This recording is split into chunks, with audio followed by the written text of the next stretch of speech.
तो बहुत सारे बच्चों को डाउट था कि मैम कौन रजिस्टर करेगा, कब से एग्जामिनेशन होगा, कौन सा मार्क्स पेपर में लिखाएगा, पेपर में लिखा रहेगा क्या कि हम लोगों ने इम्प्रूवमेंट एग्जाम दिया है, क्या पेपर में लिखा रहेगा कि हम लोगों ने फेल किया था या फिर ग्रेड्स अच्छे नहीं आए थे। तो ये सारे डाउट्स जो है ना इस वीडियो में कंप्लीट हो जाएंगे। आईसीएसई और आईएससी में डिफरेंस क्या है कि जितने बच्चे क्लास 10 में हैं उनके लिए लैंग्वेज और लिटरेचर दो अलग अलग पेपर है, लेकिन जितने बच्चे क्लास 12 में हैं उनके लिए लैंग्वेज एंड लिटरेचर दो एक ही पेपर होगा। और हमारे सारे लाइव क्लास जो है ना वो फ्री होंगे, कोई कॉस्ट नहीं है, फ्री ऑफ कॉस्ट है।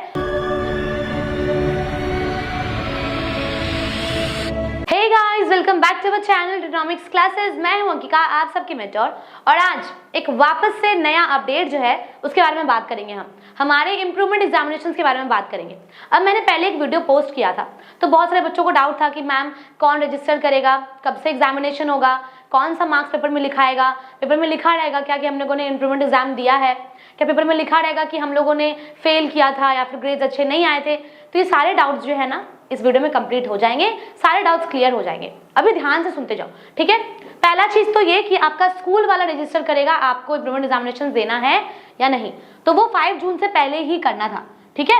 वो 5 जून से पहले आपके स्कूल हेड जो है ना वो रजिस्टर करेंगे आपको, ठीक है।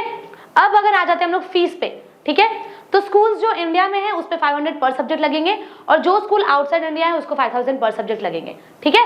अब आईसीएसई और आईएससी में डिफरेंस क्या है कि जितने बच्चे क्लास 10 में हैं उनके लिए लैंग्वेज और लिटरेचर दो अलग अलग पेपर है, लेकिन जितने बच्चे क्लास 12 में हैं उनके लिए लैंग्वेज एंड लिटरेचर दो एक ही पेपर होगा। अगर आप लैंग्वेज के लिए अपेयर करना चाहते हो तो आपको लिटरेचर के लिए भी अपेयर करना पड़ेगा, लेकिन अगर आप 10 में हो तो आप किसी पेपर के लिए अपेयर कर सकते हो, ठीक है।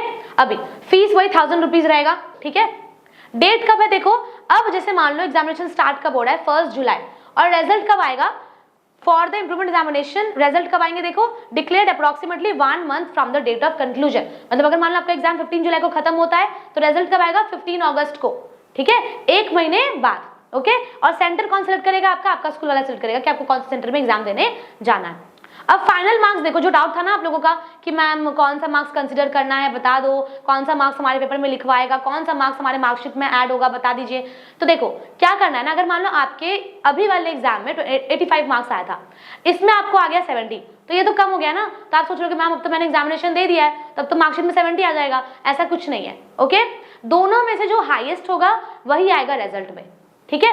एक और बहुत इंपॉर्टेंट चीज ये है कि अगर मान लो आपने इंप्रूवमेंट एग्जामिनेशंस दिया है तो कहीं भी लिखा हुआ नहीं होगा कि इंप्रूवमेंट एग्जामिनेशंस गिवन, ये कहीं नहीं लिखा होगा, लेकिन डेट ऑफ इशू, जैसे मान लो अगर आपको अभी रिजल्ट मिला था मई में, तो अगर आप ये एग्जामिनेशन देते हो, इंप्रूवमेंट एग्जामिनेशन देते हो, तो वहां पे डेट ऑफ इशू लेकिन लिखा हुआ रहेगा कि आपको आपका रिजल्ट जुलाई में मिला है।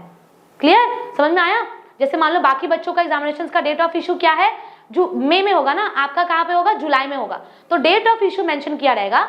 लेकिन अगर आप इंप्रूवमेंट ये वाले एग्जामिनेशन देते हो तो वो इंप्रूवमेंट एग्जामिनेशन मेंटेन नहीं किया रहेगा, मतलब वो इंप्रूवमेंट एग्जामिनेशन लिखा हुआ नहीं रहेगा आपके पेपर में, ठीक है। बस क्या लिखा रहेगा, डेट ऑफ इशू। क्लियर। अभी देखो फटाफट से बता रही हूँ आप लोगों को, ठीक है।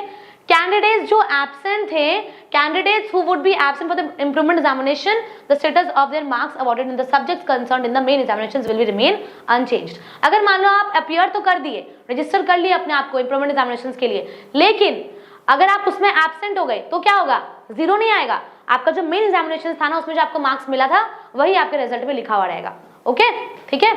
अभी देखो रीचेक के लिए तो मान लो बता दिया गया था 27 मई को रीचेक है, ये तो इंपॉर्टेंट नहीं है, जो मेन चीज है वो बता दे रहे फटाफट, ओके।